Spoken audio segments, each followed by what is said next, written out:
اس وقت دنیا کی نظریں ایک بار پھر امریکہ اور ایران کے درمیان جاری مذاکرات پر ہیں، اور یہ وہ معاملہ بنتا جا رہا ہے جو صرف دو ملکوں تک محدود نہیں بلکہ عالمی سیاست، انرجی اور ویسٹ ایشیا کے مستقبل کو متاثر کر رہا ہے۔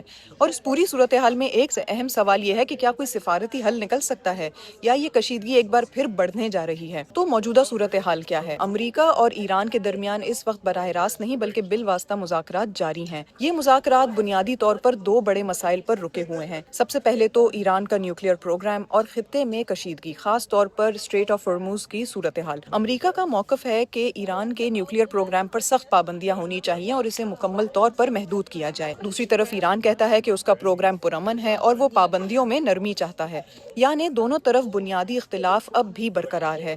تو تازہ پیش رفت کیا ہے؟ حالیہ اطلاعات کے مطابق مذاکرات میں کچھ نئے اختلافات سامنے آئے ہیں۔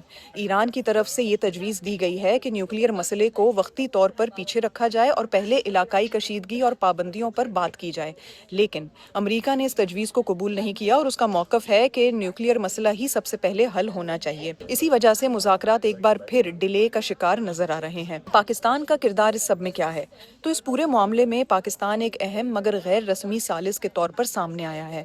پاکستان نے امریکہ اور ایران کے درمیان بالواسطہ مذاکرات کی میزبانی کی اور دونوں فریقین کے درمیان رابطے برقرار رکھنے میں مدد کی۔ پاکستان کا موقف یہ ہے کہ خطے میں استحکام بہت ضروری ہے، کیونکہ کسی بھی قسم کی کشیدگی کا اثر براہ راست پاکستان کی معیشت اور سیکیورٹی پر پڑ سکتا ہے۔ تاہم یہ بھی واضح ہے کہ پاکستان فیصلہ ساز نہیں بلکہ صرف سہولت کار یعنی فیسیلیٹیٹر کا کردار ادا کر رہا ہے۔ اس صورتحال پر یورپ کی جانب سے بھی تشویش ظاہر کی جا رہی ہے۔ جرمن چانسلر نے اپنے حالیہ بیان میں کہا ہے کہ امریکہ اور ایران کے درمیان کشیدگی کو کم کرنے کے لیے سفارتی کوششیں ضروری ہیں، اور خطے میں کسی بھی قسم کی فوجی کشیدگی عالمی امن اور انرجی کی مارکیٹس کے لیے خطرناک ہو سکتی ہے۔ جرمنی اور یورپی یونین عمومی طور پر اس بات پر زور دیتے ہیں کہ ایران کے نیوکلیئر مسئلے کا حل صرف سفارت کاری یعنی ڈپلومیسی کے ذریعے ہی ممکن ہے، نہ کہ طاقت کے ذریعے۔ تو یہ معاملہ عالمی سطح پر اہم کیوں ہے؟ یہ تنازع صرف دو ممالک کے درمیان نہیں، آبنائے ہرمز سے دنیا کا بڑا حصہ تیل گزارتا ہے، اسی لیے تیل کی قیمتیں متاثر ہو سکتی ہیں، عالمی معیشت پر دباؤ بڑھ سکتا ہے اور توانائی کا بحران پیدا ہو سکتا ہے۔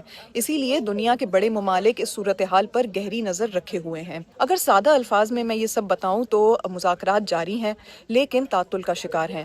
امریکہ اور ایران کے درمیان اعتماد کا فقدان ابھی بھی ہے، پاکستان رابطہ کاری کا کردار ادا کر رہا ہے اور یورپ خاص طور پر جرمنی سفارتی حل پر زور دے رہا ہے۔ اس وقت صورتحال ایک نازک توازن میں ہے، یعنی ایک طرف سفارتی کوششیں جاری ہیں اور دوسری طرف اختلافات بھی برقرار ہیں۔ اب سوال یہ ہے کہ کیا یہ کوششیں کسی عملی معاہدے تک پہنچ سکیں گی یا یہ کشیدگی ایک بار پھر بڑھ جائے گی؟